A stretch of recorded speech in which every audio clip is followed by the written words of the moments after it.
പ്രിയപ്പെട്ടവരെ, വീണ്ടും മറ്റൊരു വീഡിയോയിലേക്ക് സ്വാഗതം. കുറച്ചായി വീഡിയോയിലൊക്കെ വന്നിട്ട് ഹൈറിച്ചിനെ കുറിച്ച് പറഞ്ഞിട്ട് അതിലേറെ കാലമായി.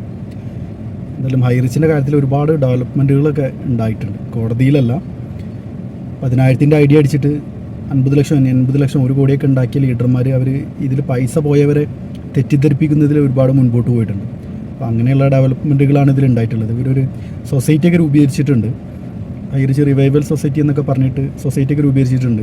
തൃശ്ശൂർ, കോഴിക്കോട്, വയനാട്, പാലക്കാട് ജില്ലകളിലൊക്കെ ഇതിൻ്റെ മെമ്പർഷിപ്പ് ക്യാമ്പയിന് വേണ്ടിയിട്ട് മീറ്റിങ്ങുകൾ കൂടിയിട്ടുണ്ടായിരുന്നു. ഇതുകൂടാതെ ഇവർ സംസ്ഥാന കമ്മിറ്റി വിളിക്കാനും മീറ്റിംഗ് വിളിക്കാനൊക്കെയുള്ള ശ്രമങ്ങൾ നടത്തിക്കൊണ്ടിരിക്കുന്നുണ്ട്. അപ്പോൾ അങ്ങനെ ഒരുപാട് മുൻപോട്ട് പോകുന്നുണ്ട്. ഞാൻ ഇതിന് നേതൃത്വം കൊടുക്കുന്ന അബ്ദുൽ ബാരിക്കായിട്ട് സംസാരിക്കാൻ വേണ്ടി ശ്രമിച്ചിരുന്നു. ഞാൻ 3-4 തവണ ഫോൺ ചെയ്തിരുന്നു. എന്താണ് ഇതുകൊണ്ട് ഉദ്ദേശിക്കുന്നതെന്ന് അദ്ദേഹത്തിൽ നിന്ന് തന്നെ കേട്ടറിയാൻ വേണ്ടിയിട്ടായിരുന്നു വിളിച്ചത്. പക്ഷേ അദ്ദേഹം ഫോൺ എടുത്തില്ല. പകരം എനിക്ക് മെസ്സേജ് അയച്ചോളൂ എന്ന് പറഞ്ഞിട്ട് മെസ്സേജ് ഇട്ടു. അപ്പോൾ ഞാൻ അദ്ദേഹത്തിനോട് നിങ്ങൾ എനിക്ക് ഫ്രീ ആകുമ്പോൾ ഒന്ന് വിളിക്കാമോ എന്ന് ചോദിച്ചു. പക്ഷേ അദ്ദേഹം വിളിക്കൊന്നും ചെയ്തില്ല. എന്തായാലും ഞാൻ ഇവരുടെ ഒരു ഉദ്ദേശലക്ഷ്യം ഇവരുടെ വാട്സപ്പ് ഗ്രൂപ്പിലൊക്കെ കൊടുത്തിട്ടുള്ള നിന്ന് എനിക്ക് മനസ്സിലാവുന്നത്, ഈ കമ്പനിയെ തിരിച്ചു കൊണ്ടുവന്നിട്ട് ഈ ആളുകൾക്കെല്ലാം തന്നെ വീണ്ടും ജീവിതമാർഗ്ഗം ഉണ്ടാക്കി കൊടുക്കുക എന്ന ലക്ഷ്യത്തോടു കൂടിയിട്ടാണ് ഇവർ ഈ സൊസൈറ്റിയിലാണ് രൂപീകരിച്ചിരിക്കുന്നത്. സൊസൈറ്റിക്ക് മെമ്പർഷിപ്പ് കിട്ടാൻ വേണ്ടിയിട്ട് 200 രൂപ എല്ലാം മേടിക്കുന്നുണ്ട്. പിന്നെ എന്തോ ട്രാവൻകൂർ എന്തോ ആക്ട് വെച്ചിട്ടാണ് രൂപീകരിച്ചിട്ടുള്ളത് എന്നൊക്കെയാണ് ഇവർ പറയുന്നത്. അഡ്രസ്സൊക്കെ കാണിച്ചിരിക്കുന്നതൊക്കെ തെറ്റായിട്ടാണ്. തൃശ്ശൂർ എന്ന് മാത്രമേ കൊടുത്തിട്ടുള്ളൂ. ഒരു പക്ഷേ അങ്ങനെ അഡ്രസ്സ് ഉണ്ടായിരിക്കില്ല. എന്നിരുന്നാലും എന്തിനാണ് ഇവർ ഈ സൊസൈറ്റി രൂപീകരിക്കുന്നത് എന്നറിയാൻ വേണ്ടിയിട്ടാണ് ഞാൻ ഈ അബ്ദുൽ ബാരിഖാനെ വിളിക്കാൻ വേണ്ടിയിട്ട് ശ്രമിച്ചിരുന്നത്. എന്തിനാണ് സൊസൈറ്റി രൂപീകരിക്കുന്നത്? അപ്പോൾ ഈ കമ്പനി തിരിച്ചു കൊണ്ടുവരാൻ വേണ്ടിയിട്ടാണ് എന്നാണ് ഇവർ പറയുന്നത്. എന്നിട്ട് ബാക്കി പൈസ ഈ ആളുകൾക്ക് കിട്ടാനുള്ള പൈസ ഈ കമ്പനി തിരിച്ചു കൊണ്ടുവന്നിട്ട് അവർ ഈ ശ്രീനാ പ്രതാപനും കൂടെ വീതിച്ചു കൊടുക്കുമെന്നൊക്കെയാണ് ഈ അബ്ദുൽ ബാരിക്ക സ്വപ്നം കാണുന്നതെന്ന് തോന്നുന്നു. കാമ്പുള്ള ഒരു ചോദ്യത്തിന് തന്നെ ഇവരുടെ ആരുടെ അടുത്തൊന്നും ഒരു മറുപടി ഉണ്ടാവില്ല. ഞാൻ അദ്ദേഹത്തിനോട് നമ്മുടെ ഈ കമ്പനി എന്ന് പറയുന്ന ഈ തട്ടിപ്പിനെ കുറിച്ചുള്ള നമ്മുടെ സംശയങ്ങളെല്ലാം ചോദിക്കാൻ വേണ്ടിയിട്ടാണ് വിളിച്ചത്. പക്ഷേ അദ്ദേഹം ഫോൺ എടുക്കാൻ വേണ്ടിയിട്ട് തയ്യാറായില്ല. ഈ അബ്ദുൽ ബാരിക്ക ഞാൻ മുൻപ് പറഞ്ഞിട്ടുള്ളത് പോലെ തന്നെ പൈസ നഷ്ടപ്പെട്ട ആളൊന്നുമല്ല. ഈ അജിഷാജിയുടെ ഗ്രൂപ്പിൽ ഉൾപ്പെടെ ഇതുമായിട്ട് ബന്ധപ്പെട്ട് പരാതിയുമായിട്ട് വരുന്നവരെ തെറി പറയുകയും അവരെ ഓടിക്കുകയൊക്കെ ചെയ്യുന്നവർ ഇതിൽ 10,000 രൂപയുടെ 20,000 രൂപയുടെ ഐഡിയ അടിച്ചിട്ട് ഇതിൽ നിന്ന് 50 ലക്ഷം 60 ലക്ഷമൊക്കെ ഉണ്ടാക്കിയിട്ടുള്ള ലീഡർമാരാണ്. അങ്ങനെയുള്ള ലീഡർമാർ ഇതിൽ പൈസ പോയിട്ടുള്ളവരെ പലവിധ നുണകളും പറഞ്ഞ് പറ്റിച്ചിട്ട് ഇങ്ങനെ പിടിച്ചു വെച്ചിരിക്കുകയാണ്. അപ്പോൾ അങ്ങനെയുള്ള ഒരാളാണ് ഈ അബ്ദുൽ ബാരിക്ക. അദ്ദേഹത്തിൻ്റെ പൈസ നഷ്ടപ്പെട്ട ആളല്ല. അപ്പോൾ നിങ്ങൾ ഈ മീറ്റിങ്ങിനൊക്കെ വരുന്നവർ അബ്ദുൽ ബാരിക്കിനോട് ദയവായി ചോദിച്ചു നോക്കണം, നിങ്ങൾ എത്ര രൂപ ഇതിൽ നിക്ഷേപിച്ചിരുന്നു, എത്ര രൂപ നിങ്ങൾക്ക് തിരിച്ചു കിട്ടി. അപ്പോൾ നിങ്ങൾക്ക് ഇദ്ദേഹത്തിൻ്റെ ആത്മാർത്ഥത ഒരുവിധം അളക്കാൻ വേണ്ടിയിട്ട് പറ്റും. മറ്റൊരു കാര്യം, നമ്മൾ മുൻപ് പറഞ്ഞിട്ടുള്ളത് പോലെ തന്നെ അടിസ്ഥാനപരമായ പ്രശ്നം കിടക്കുന്നത് എന്തായിരുന്നു ഇവർ ചെയ്തിരുന്നത് എന്നുള്ളതാണ്. അത് ഇവരാരും ചർച്ച ചെയ്യാനോ അല്ലെങ്കിൽ നമ്മളായിട്ട് സംസാരിക്കാനോ തയ്യാറാവുന്നില്ല. ഇവർ പറയുന്നത് കൂട്ടുന്നത് വരെ ഞങ്ങൾക്ക് പൈസ തന്നിരുന്നു, ചിലർ വ്യക്തികൾ കൊടുത്ത പരാതിയുടെ അടിസ്ഥാനത്തിൽ മാത്രമാണ് കമ്പനിക്ക് ഈ പ്രശ്നം വന്നത് എന്നാണ്. ബേസിക് പ്രോബ്ലം എന്നത് ഇവരൊരു പ്രൈവറ്റ് ലിമിറ്റഡ് കമ്പനി ഉണ്ടാക്കിയിട്ട് ആളുകളുടെ കയ്യിൽ നിന്ന് ഡെപ്പോസിറ്റ് സ്വീകരിച്ചു എന്നുള്ളതാണ്.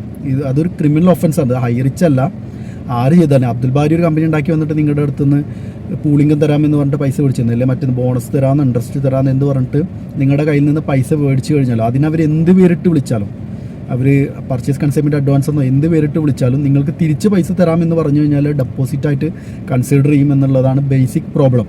അങ്ങനെ ഇവർ ഡെപ്പോസിറ്റിന് പർച്ചേസ് കൺസൈൻമെൻറ്റ് അഡ്വാൻസ് എന്ന കള്ളപ്പേര് വെച്ചിട്ട് അനധികൃത നിക്ഷേപം സ്വീകരിച്ചു. അതുകൂടാതെ വ്യാജ ബോണ്ട് ഇറക്കി, റിസർവ് ബാങ്കിന് അനുമതിയില്ലാതെ വ്യാജ ബോണ്ട് ഇറക്കിയിട്ട് പൈസ കളക്ട് ചെയ്തു. ഈ 2 കാതലായ പ്രശ്നങ്ങൾ അവിടെ കിടക്കുന്നുണ്ട്. ഈ 2 പ്രശ്നങ്ങളും അതീവ ഗൗരവകരമായ പ്രശ്നങ്ങൾ ബാങ്കിങ് നിയമങ്ങൾ ഉൾപ്പെടെ RBIയുടെ നിയമങ്ങൾ ഉൾപ്പെടെ ഹൈജാക്ക് ചെയ്യുന്നത് ഇന്ത്യയിലെ സമ്പദ് വ്യവസ്ഥയോടുള്ള വെല്ലുവിളിയാണ്. ഈ പൈസ ഇവർ നിങ്ങൾക്ക് കൂട്ടുന്നത് വരെ പൈസ തന്നിരുന്നത് ഈ കിട്ടുന്ന പൈസ വെച്ചിട്ട് വീതം വെച്ച് തന്നിരുന്നതാണ്, മണി ചെയിൻ നടത്തിയിരുന്നതാണ്. അതിന് ഇവരുടെ ROCയിലെ രേഖകൾ ഉൾപ്പെടെ തെളിവാണ്, ഇവർ തന്നെ സബ്മിറ്റ് ചെയ്യേണ്ട രേഖകൾ ഉൾപ്പെടെ തെളിവാണ്. പക്ഷേ സാധാരണക്കാരായ ആളുകളെ ഇത് ഇത്രയും കോംപ്ലിക്കേറ്റഡ് ആയ ഒരു പ്രശ്നം പറഞ്ഞ് മനസ്സിലാക്കുന്നതിലുള്ള ഒരു ബുദ്ധിമുട്ടുണ്ടല്ലോ, ആ ഒരു ബുദ്ധിമുട്ടാണ് ഇവർ സമർത്ഥമായിട്ട് ഉപയോഗപ്പെടുത്തിയിട്ട് കൂട്ടുന്നത് വരെ നിങ്ങൾക്ക് പൈസ തന്നിരുന്നില്ല എന്ന് ചോദിച്ചു കഴിഞ്ഞാൽ ഇതിനെല്ലാം മറുപടിയായി. അപ്പം അങ്ങനെ ഇവർ ആളുകളെ തെറ്റിദ്ധരിപ്പിച്ചിട്ട് ഈ പരാതി കൊടുക്കുന്നതിൽ നിന്ന് പിന്തിരിപ്പിക്കാൻ വേണ്ടി ശ്രമിക്കുന്നത്. ഇവർ ഈ സൊസൈറ്റി ഉണ്ടാക്കിയിട്ട് ശ്രമിക്കുന്നത് എന്തിനു വേണ്ടിയിട്ടാണ്? ഈ കമ്പനിനെ തിരിച്ചു കൊണ്ടുവരാൻ എന്ന് പറഞ്ഞിട്ടാണ്. എങ്ങനെ തിരിച്ചു വരും കമ്പനി? ഞാൻ എത്ര ആലോചിച്ചു, അതിൻ്റെ സാങ്കത്യം എനിക്ക് മനസ്സിലാവുന്നില്ല. ഒരു പ്രൈവറ്റ് ലിമിറ്റഡ് കമ്പനി ഒരു നൊട്ടോറിയസ് ക്രിമിനൽ തുടങ്ങിയിട്ട് സ്ഥിരമായിട്ട് ഇങ്ങനെയുള്ള മണി ചെയിൻ തട്ടിപ്പ് നടത്തുന്ന പ്രതാപൻ എന്ന് പറയുന്ന ഒരു ക്രിമിനൽ, അദ്ദേഹത്തിനെ ക്രിമിനൽ എന്ന് വിളിക്കുന്നതിന് ഒരുവിധ അനൗചിത്യമില്ല. കാരണം ഇങ്ങനെയുള്ള ഒരുപാട് തട്ടിപ്പുകൾ നടത്തിയ ട്രാക്ക് റെക്കോർഡുള്ള ആളാണ്. അദ്ദേഹത്തിൻ്റെ നാട്ടുകാർ പറയുന്നത് വെച്ചിട്ട് നാനോ എക്സൽ തട്ടിപ്പ് മുതൽ ഇങ്ങനെയുള്ള തട്ടിപ്പുകൾ നടത്തിക്കൊണ്ടിരിക്കുന്ന ആളാണ് ഈ പ്രതാപൻ എന്ന് പറയുന്നത്. ഇയാൾ ഒരു കേസിൽ നിന്ന് കുറേ കാലം ജയിലിൽ കിടന്ന് ജയിലിൽ നിന്ന് ഇറങ്ങിയതിന് ശേഷം ഉണ്ടാക്കിയ മറ്റൊരു തട്ടിപ്പാണത്. ഈ തട്ടിപ്പിലൂടെ അവർ ചെയ്തിരുന്നത് ബഡ്സ് ആക്ടിനെയും മറ്റൊക്കെ മറികടക്കാൻ വേണ്ടിയിട്ട്, അല്ലെങ്കിൽ ഇങ്ങനെയുള്ള മണി ചെയിൻ തട്ടിപ്പിനൊക്കെ ആക്ടിനൊക്കെ മറികടക്കാൻ വേണ്ടിയിട്ട് ആദ്യം ഒരു പ്രൊഡക്റ്റ് വെച്ചു. പിന്നെ അതൊന്നും കൂടാതെ ആളുകളുടെ കയ്യിൽ നിന്നും പർച്ചേസ് കൺസൈൻമെൻറ്റ് അഡ്വാൻസ് എന്ന പേര് വെച്ചിട്ട് ഡെപ്പോസിറ്റ് സ്വീകരിച്ചു. അതായത് നമ്മൾ കൊടുക്കുന്ന മുൻകൂർ തുക അഡ്വാൻസ്, നമ്മളൊരു കല്യാണ മണ്ഡപം ബുക്ക് ചെയ്യുന്നു, ഒരു 10,000 രൂപ, അടുത്ത കൊല്ലം എനിക്ക് കല്യാണം ഉണ്ടെന്ന് പറഞ്ഞിട്ട്, എൻ്റെ വീട്ടിലൊരു കല്യാണം ഉണ്ടെന്ന് പറഞ്ഞിട്ട്, എന്നിട്ട് ആ പൈസ നമ്മൾ അടുത്ത കൊല്ലം ആ പരിപാടി നടന്നതിൽ ബാക്കി മുഴുവൻ തുക കൊടുക്കുന്നു. അതാണ് പർച്ചേസ് കൺസൈൻമെൻറ്റ് അഡ്വാൻസ്. ഏതെങ്കിലും കല്യാണ മണ്ഡപക്കാർ നിങ്ങൾക്ക് പർച്ചേസ് കൺസൈൻമെൻറ്റ് അഡ്വാൻസിന് ലാഭം വിതരണം ചെയ്തു തരും. അപ്പോൾ അത് ഡെപ്പോസിറ്റായി. അപ്പോൾ അങ്ങനെയുള്ള ഡെപ്പോസിറ്റ് കളക്ട് ചെയ്തിട്ട് അത് വെച്ചിട്ട് റൊട്ടേറ്റ് ചെയ്യുക, ആ പൈസ വെച്ച് റൊട്ടേറ്റ് ചെയ്യലാണ് ഇവർ ചെയ്തിരുന്നത്. 3100 കോടി രൂപ കളക്ട് ചെയ്തിട്ട് ഇവരുടെ കയ്യിലുള്ളത് 272 കോടി മാത്രമാണ്. ബാക്കി എവിടെ പോയി? ഇവിടെ അസറ്റായിട്ടൊന്നുമില്ല, ബാക്കി ഇവർ വീതം വെച്ച് കൊടുത്തിരിക്കുകയാണ്. അപ്പം അങ്ങനെയുള്ള മണി ചെയിൻ തട്ടിപ്പ് നടത്തിയൊരു കമ്പനീനെ തിരിച്ചു കൊണ്ടുവന്നിട്ട് ബാക്കി എല്ലാവർക്കും പൈസ തരുമെന്ന് പറയുന്നത് ഈ വിഡ്ഢികളുടെ സ്വർഗത്തിലുള്ള ആളുകൾ മാത്രമാണ്. അത് വിശ്വസിക്കാൻ ഒരുപാട് സാധാരണക്കാരുണ്ട് എന്നുള്ളത് അതിലേറെ അത്ഭുതപ്പെടുത്തുന്ന കാര്യമാണ്.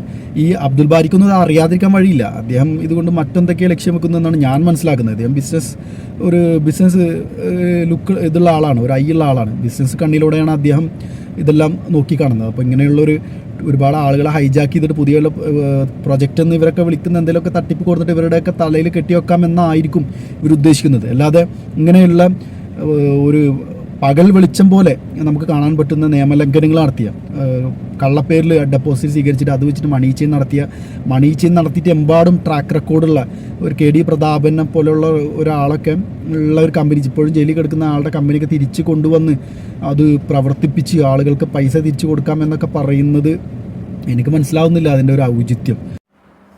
എന്തായാലും ഇങ്ങനെയുള്ള അബ്ദുൽ ബാരിമാരോട് 10,000 രൂപയുടെ ഐഡിയ അടിച്ചിട്ട് ലക്ഷങ്ങൾ ഉണ്ടാക്കിയിട്ട് പൈസ നഷ്ടപ്പെട്ടവരെ പോലെ അഭിനയിച്ചിട്ട് ഈ പാവപ്പെട്ട ജനങ്ങൾക്കിടയിൽ ഒളിച്ചിരുന്നിട്ട് ഈ മണി ചെയിൻ തട്ടിപ്പുകാരെ സഹായിക്കുന്ന, പാവപ്പെട്ടവരെ തെറ്റിദ്ധരിപ്പിച്ചിട്ട് മണി ചെയിൻ തട്ടിപ്പുകാർക്ക് ഓശാന പാടാൻ വേണ്ടിയിട്ട് സൊസൈറ്റികളൊക്കെ രൂപീകരിക്കുന്ന ഇങ്ങനെയുള്ള ആളുകളോട് പറയാനുള്ളത്, നിങ്ങൾ ഇങ്ങനെ മുന്നോട്ട് പോയി കഴിഞ്ഞാൽ ഒരു പക്ഷേ നിങ്ങൾ ഒളിപ്പിച്ച് വെച്ചിരിക്കുന്ന ഈ കോടികളുടെ സമ്പാദിക്ക് ഒരു പക്ഷേ പുറത്തു വരാനുള്ള സാധ്യത ഉണ്ട്. അപ്പോൾ നമുക്ക് കാത്തിരുന്നിട്ട് കാണാം. ശരി പ്രിയപ്പെട്ടവരെ, മറ്റൊരു വീഡിയോ ആയിട്ട് വീണ്ടും വരാം.